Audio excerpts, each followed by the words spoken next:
What's good, YouTube? It's Nas and we back with another video. Road to 1,000 subscribers, of course. And in today's video, I'm going to be talking about Shai Alexander. And I meant to make this video when the Oklahoma City Thunder were eliminated from the playoffs. And I had this thought, whether is Shai Alexander currently the best player in the NBA? And if you wanted me to be honest with you, I can't see anybody being better than him. And obviously, we got the Jokic's, we got the Wembys, we got the Giannis's, we got the Lukas, but obviously Shai coming off a back-to-back MVP type of season, it is really hard to compete with that. And obviously, Shai Alexander does have his fair share of criticism going at it, because this is the most criticized I've seen him ever since probably his championship run. And even then, he wasn't getting criticized like this a year ago. Like, all the flopping talk, Shai Alexander can't score ethically. I'm just looking at this shit, I'm like,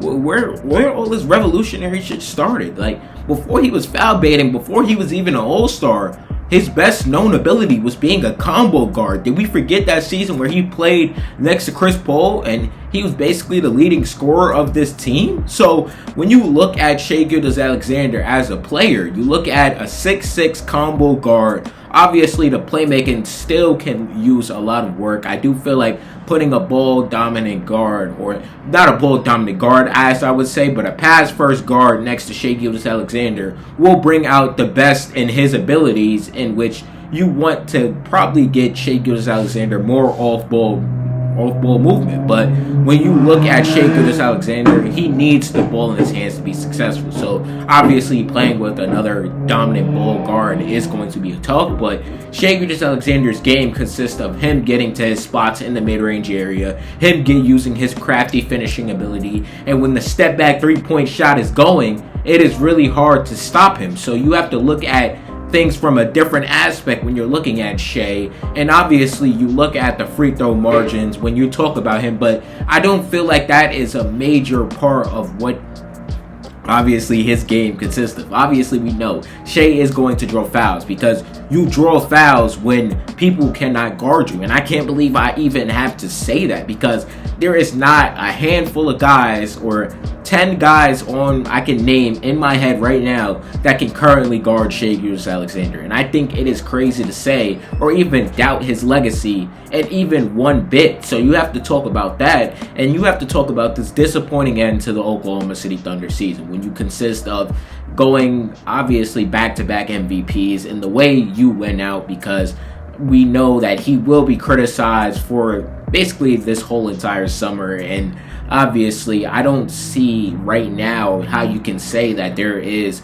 a definitive number one over Shai Alexander. Like I told y'all before the playoffs even started, I did say Shai Alexander was my MVP over Jokic and over Wemby. And I know I know coming off this Game 7, or coming off that Game 7 versus San Antonio, Shai Alexander will be even better next season, because the playmaking did take a leap this season. Like I kept saying in my videos this year, the three-point shot, he did become more reliant on it. He was obviously shooting it on a consistent basis. Like, I'm pretty sure during his first MVP season, he was only shooting like two or three a game. This season, I can definitively say he shot more, or 4 or 5 3-point shot attempts per game. And this season, Shai averaged 31 points per game, 6.5 assists, and 4 rebounds. You can say the stats are down from his first MVP season, but I feel like the minutes are down too, because he played one less minute. He played way less fourth quarters this season. We have to keep it a buck. And he still ended up being the clutch player of the year. So that has to show you,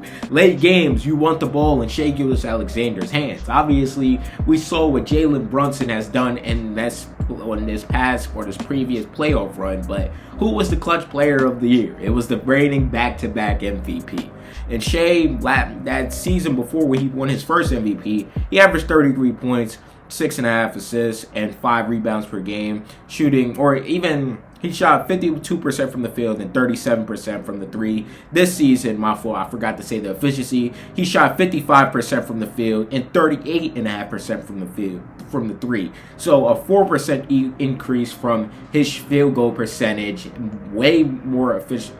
He had way better efficiency, and I'm pretty sure he had to shoot more shots with the injuries consistently of Chet Holmgren, Jalen Williams, AJ Mitchell. Like, this Thunder team was rotating all season, and they still managed to win 64 games. And obviously, we know, or I was going to make a whole separate video if the Oklahoma City Thunder ended up winning the championship. It wouldn't have been a Jalen Brunson legacy video like it was yesterday. It would have been me talking about how many point guards right now are better than peak Shai Gilgeous-Alexander. And right now, like the Brunson situation, I can't name, like I told y'all, I couldn't name 10.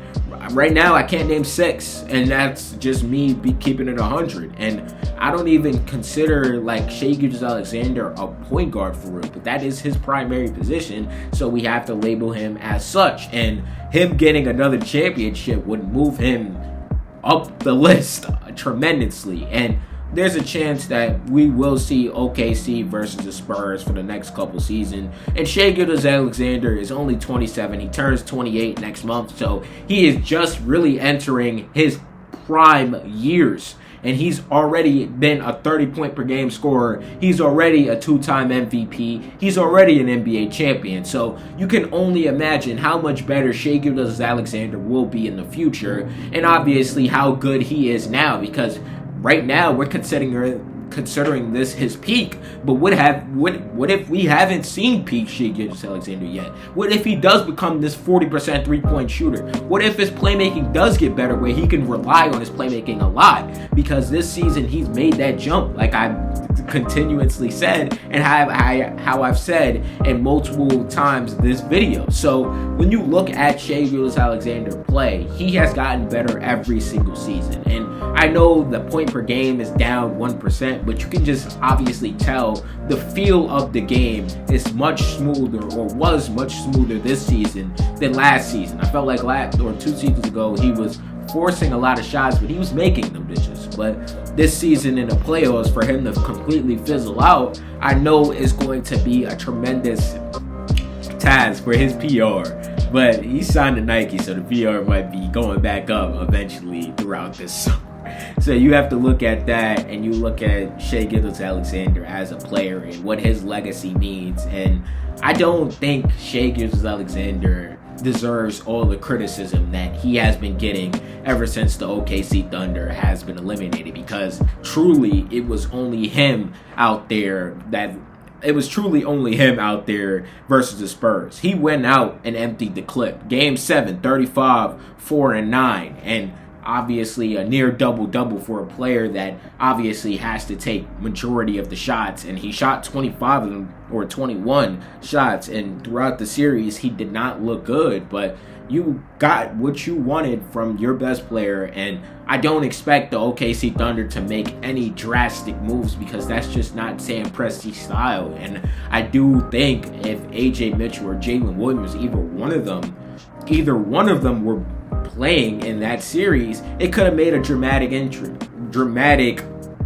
change. But obviously, basketball isn't a game of what ifs. It's about what happened. And the OKC Thunder were eliminated in the conference finals, and Shai Gilgeous-Alexander's PR at an all-time low. So now you have to look at things, and we go back to my original question when I started this video: is Shai Gilgeous-Alexander the best player in the NBA? Subscribe.